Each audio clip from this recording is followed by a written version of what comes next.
zakat boleh dibayarkan kepada amil zakat. Ini dalam surat At-Taubah ayat ke-60. Nah, di sini fajawwaza subhanahu al-amala 'alaiha. Allah Subhanahu wa taala membolehkan untuk menyerahkan zakat kepada amil zakat. Wa dzalika bi hukmin niyabati 'alal mustahiqina. Yang mana kalau zakat diserahkan kepada amil zakat, maka amil zakat itu melakukan niyabah, melakukan perwakilan terhadap orang-orang yang berhak menerima zakat.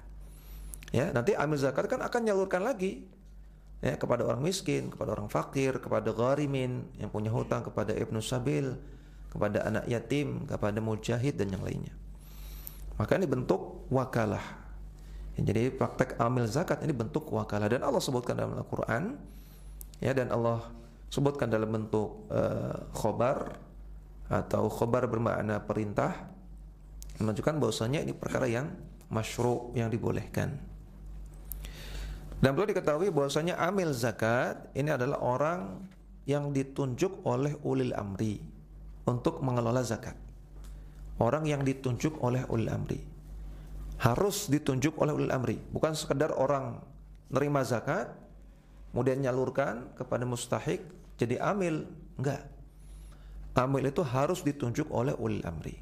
Dia punya kewenangan dari pemerintah untuk mengelola zakat. Maka nanti dia boleh mengambil sebagian dari harta zakat untuk gajinya.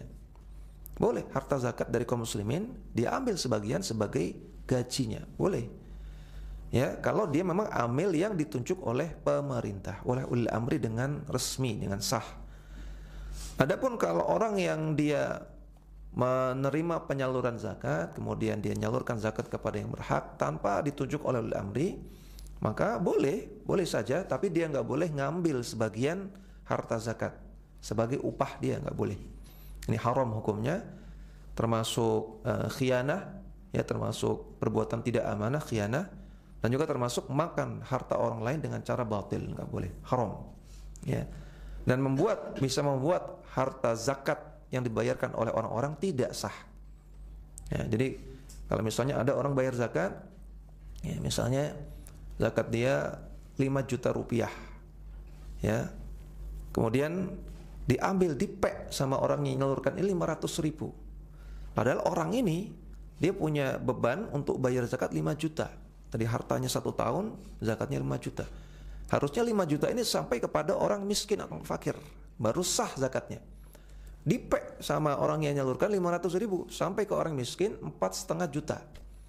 Maka orang tadi belum dianggap bayar zakat. Wah, bahaya ini. Makanya hati-hati orang-orang yang dia tidak ditunjuk resmi oleh pemerintah, nggak boleh dia ngambil upah. Terus gimana, Ustaz? Kan capek, harus nyatet, harus ngusung-ngusung beras. Ya, maka harus dicarikan upah dari yang lain. Kalau dia petugas di masjid ya, untuk menerima zakat, untuk nyalurkan, ya maka upahnya dari kas masjid. Ya, bukan dari harta zakat. Dari kas masjid atau dari kas warga atau yang lainnya. Nah, kecuali dia orang yang memang ditunjuk, pihak yang memang ditunjuk oleh pemerintah, boleh dia pek, ya, boleh diambil sebagian harta zakat secara ma'ruf, ya, secara wajar sebagai gaji dia. Dan orang yang bayar ke dia walaupun dipek sama dia, kalau dia ambil zakat yang resmi, tetap sudah dianggap bayar zakat. Ya. Dan ulama ijma bahwasanya kalau ada masyarakat bayar zakat kepada amil yang resmi, ya, atau bayar zakat kepada pemerintah, kepada ulil amri, maka dia sudah dianggap bayar zakat ketika sudah diserahkan.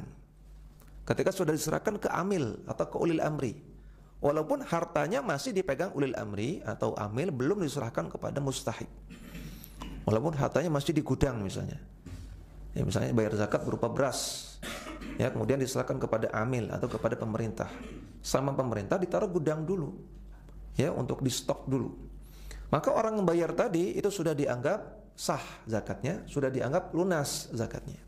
Tidak dituntut lagi walaupun beras yang dia bayarkan masih di gudang. Nah, ini bedanya, ya.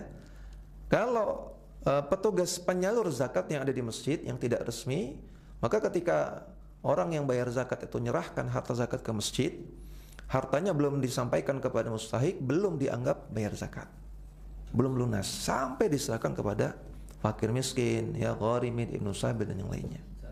Termasuk yayasan, Ustaz? Yayasan tergantung yayasannya dapat izin nggak untuk menyalurkan zakat. Ya, kalau dapat izin dari pemerintah untuk menyalurkan zakat, infak, sedekah, maka berlaku. Ya, bayar ke yayasan ini maka sudah dianggap bayar zakat.